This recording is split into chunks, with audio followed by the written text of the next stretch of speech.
In the vast expanse of the Kalahari Desert, where the golden dunes stretched endlessly beneath the scorching sun, there was a village called Sereti. Sereti was an isolated settlement, a place where the harshness of the desert had shaped the people into resilient, resourceful survivors. The villagers had learned to live with the ever-present heat, the scarcity of water, and the dangers that lurked in the night. But there was one thing that the people of Sereti feared above all else: the Whispering Sands. The Whispering Sands were a mystery that had haunted Sereti for generations. On certain nights, when the moon was full and the wind howled across the dunes, the sands would begin to whisper. The sound was faint, like the rustling of dry leaves, but it carried a haunting, otherworldly quality that sent chills down the spines of all who heard it. The villagers believed that the sands were cursed, that they carried the voices of lost souls who had perished in the desert, and that anyone who followed the whispers would be lost forever. Among the villagers, there was a young man named Nuru. Nuru was known for his bravery and his adventurous spirit, traits that had earned him the respect of his peers, but also the concern of his elders.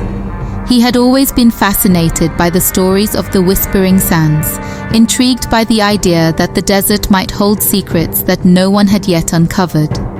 While others feared the whispers, Nuru saw them as a challenge, a mystery waiting to be solved. One night, as the full moon rose high above the dunes, Nuru made a decision that would change his life forever. He would follow the whispers, venture into the heart of the desert, and discover the truth behind the tales that had kept his people in fear for so long. Armed with a water skin, a small knife, and a resolve as strong as the desert sun, Nuru set out from the village, leaving behind the safety of Sereti for the unknown. The desert was a vast and unforgiving place, its dunes shifting and changing with every gust of wind. The air was cool under the light of the moon, but the silence was oppressive, broken only by the distant howling of jackals. Nuru walked steadily, his footsteps sinking into the soft sand, his ears straining to catch the faint whispers that seemed to come from everywhere and nowhere at once. The further he ventured from the village, the louder the whispers became, until they surrounded him like a chorus of disembodied voices.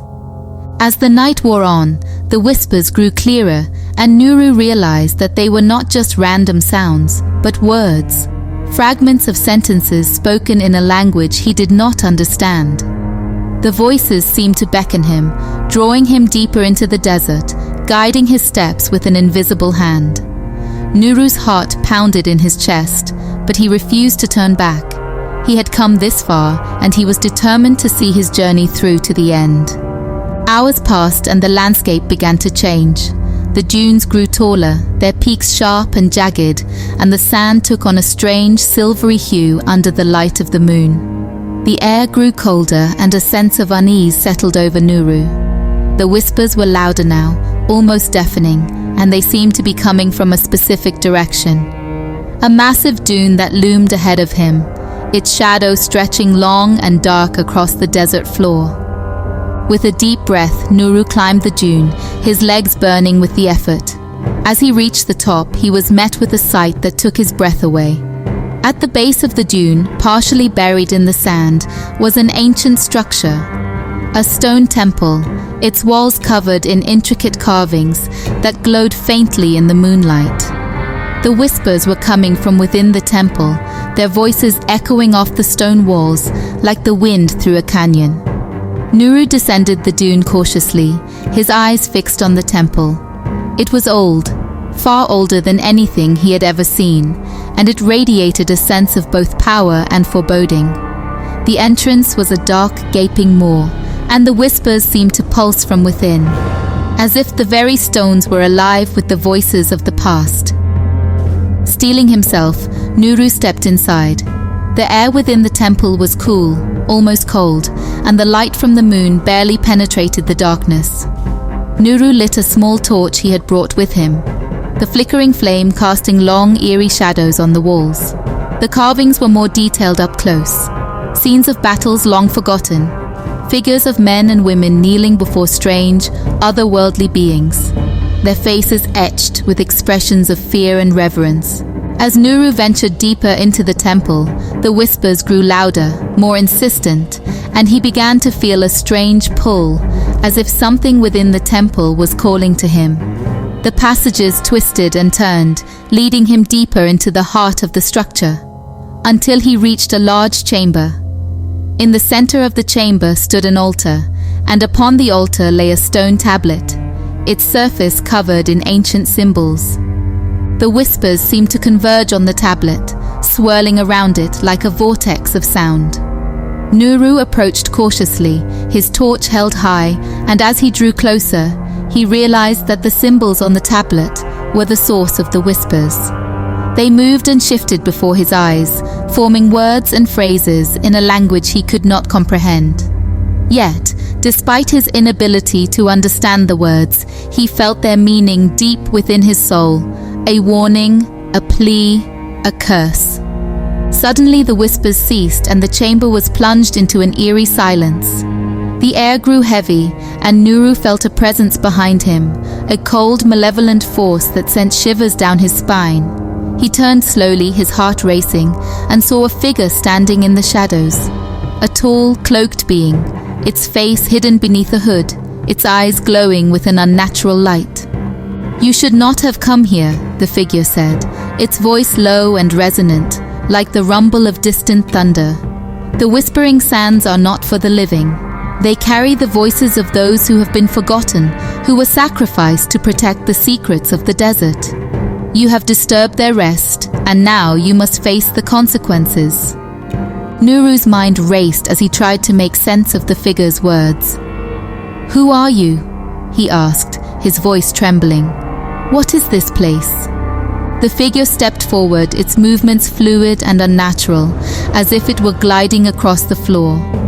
"I am the guardian of the temple," it said, "and this is the place where the secrets of the desert are kept.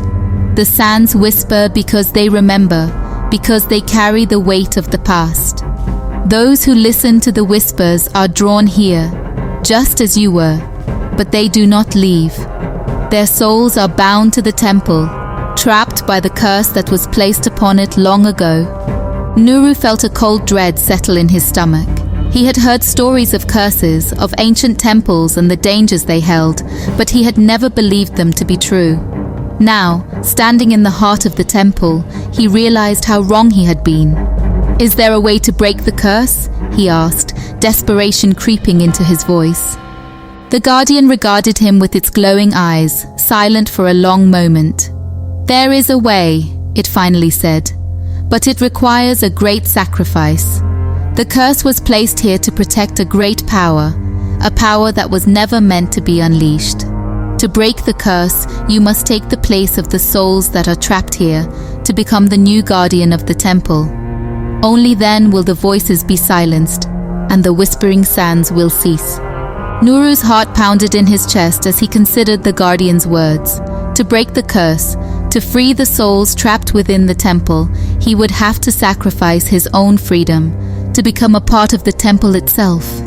It was a choice between his own life and the lives of those who had been lost to the desert. After what felt like an eternity, Nuru made his decision. He had come seeking the truth, and now that he had found it, he knew that he could not turn away. He stepped forward, his resolve firm, and nodded to the guardian. "I will do it," he said, his voice steady. "I will take their place." The guardian nodded slowly, and the air around them seemed to shift, the darkness growing deeper, more oppressive. The whispers returned, but this time they were different, softer, almost grateful. The guardian raised its hand, and Nuru felt a cold wind swirl around him, lifting him off the ground.